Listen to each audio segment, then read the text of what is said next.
Jesus of Nazareth, who was he? The Son of God or just a good moral teacher? Can he be one but not the other? Can we accept and even admire Jesus as being a good moral teacher while also rejecting his shocking claims of divinity? It's an important question, so let's talk about it.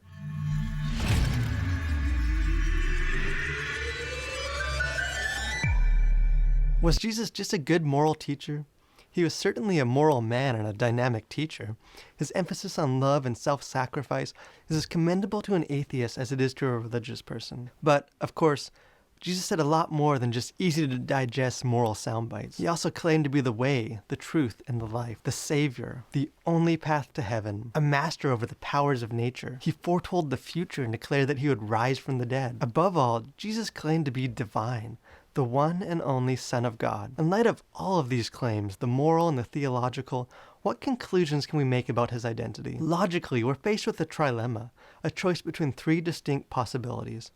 First, we can call him a liar. We can say that Jesus was a great deceiver who made bogus claims in order to seduce a legion of followers to his newfound cult. But based on everything we know about his life and teachings, does anything give us reason to suspect that he was a deceptive, pathological liar? And can Jesus really be a good moral teacher and also the greatest con artist in human history? Second, we can call him a lunatic.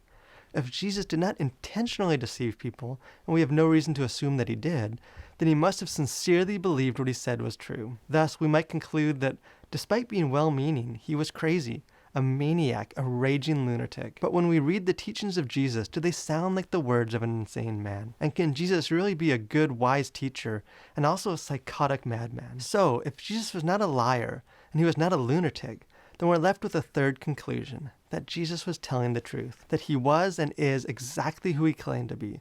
No trickery, no delusions, not a liar, not a lunatic, but the Lord. Those are our choices. Is Jesus a liar, a lunatic, or Lord? But we cannot say that Jesus was just a good moral teacher. As C.S. Lewis once wrote, he has not left that door open to us. He did not intend to. Hey guys, thank you for taking the time to check out this video. Hope it's given you something to think about, and I pray that you'll continue to collide with your world for Christ.